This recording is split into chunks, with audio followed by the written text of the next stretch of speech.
Hello aspirants, இந்த வீடியோவில் நம்ம எதை பற்றி பார்க்க போகிறோம் அப்படின்னா, ஆல்ரெடி நான் உங்களுக்கு தம்ப்நெயிலே கொடுத்துருப்பேன், கொஞ்சம் பொறுமையாக இருங்க அப்படின்ட்டு.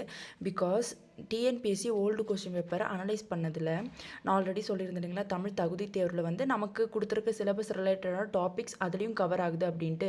சரின்னு சொல்லிட்டு உங்களுக்கு நான் பிரித்தெழுதுக தனியாக ஓல்டு கொஸ்டின் பேப்பரில் என்னென்ன பிரித்தெழுதுக இருக்கோ அது எல்லாமே கட் பண்ணி உங்களுக்கு கொடுக்கலான்னு அனலைஸ் பண்ணும்போது, அந்த பிரித்தெழுதுக எல்லாம் ஓல்டு புக்கில் இருந்து கேட்டிருந்தாங்களா, நியூ புக்கில் இருந்து கேட்டிருந்தாங்களா, இல்லை 11th 12th இருந்து கேட்டிருந்தாங்களான்னு பார்க்கும்போது எனக்கே பயங்கரமாக ஷாக்கிங்காக இருந்தது. ஓகேங்களா, அப்போ அவங்க இந்த பேட்டர்னில் தான் கேட்டிருக்காங்க.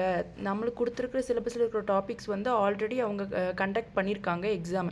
ஸோ அதில் இருக்கிறது வந்து நமக்கு யூஸ்ஃபுல்லாக இருக்குது அப்படின்றப்ப அதில் இருக்கிற கண்டென்ட்டை நம்ம எடுத்துக்கணும். அப்போ ஆல்ரெடி வந்து நமக்கு மாடல் கொஸ்டின் பேப்பர் நியூ சிலபஸ்க்கு டிஎன்பிஎஸ்சி கொடுக்கல.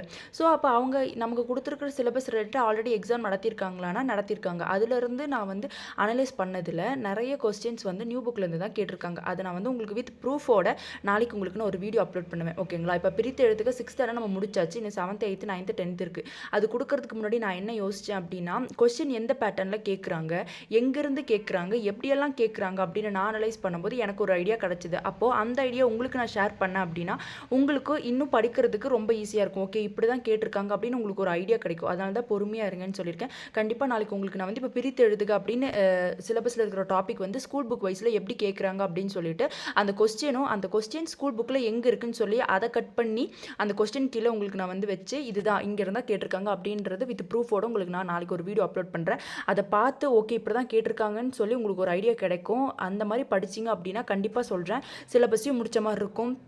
ஸ்கூல் புக்கில் எங்கேருந்து கேட்குறாங்க, நம்ம எந்த அளவுக்கு டெப்த்தாக படிக்கணும் அப்படின்றதுக்கும் உங்களுக்கு ஒரு ஐடியா கிடைக்கும். அதனால தான் சிலபஸில் ட்விஸ்ட் இருக்குன்னு சொன்னேன். ஏன்னா வந்து நம்ம எல்லாமே படிக்கிற மாதிரி தான் இருக்கும். நான் உங்களுக்கு அந்த கொஸ்டின் வித் ப்ரூஃப் காமிக்கும் போது ஓகே இப்படி தான் படிக்கணும் அப்படின்னு ஐடியா கிடைக்கும்போது உங்களுக்கே தெரியும், ஆமாம் இப்படி தான் பண்ணியிருக்காங்க அப்படின்ற மாதிரி ஒரு ஐடியா கிடைக்கும். நாளைக்கு உங்களுக்கு ஒரு தெளிவான வீடியோவோட அந்த ப்ரூஃபோடு உங்களுக்கு நான் காமிச்சேன் அப்படின்னா உங்களுக்கு ஒரு ஐடியா கிடைக்கும். ஓகே இப்படி தான் அப்படின்னு சொல்லிட்டு இன்னும் நீங்கள் உங்களோட ப்ரிப்பரேஷனை இன்னும் கொஞ்சம் ஸ்ட்ராங்காக ஓகே அப்படின்னு சொல்லி கிளியர் மைண்டடாக வந்து நீங்கள் ப்ரிப்பரேஷனை ஸ்டார்ட் பண்ணலாம். ஓகேங்களா, எந்த குழப்பமும் இல்லாமல். ஓகேங்களா, இன்றைக்கி ஒரு நாள் வந்து நீங்கள் படிச்சுட்டே இருங்க. நாளைக்கு உங்களுக்கு நான் ஒரு வீடியோ அப்லோட் பண்ணுறேன். அதில் கண்டிப்பாக உங்களுக்கு ஒரு ஐடியா கிடைக்கும். ஓகேங்களா, தேங்க்யூ, ஸ்டே டியூன்ட்.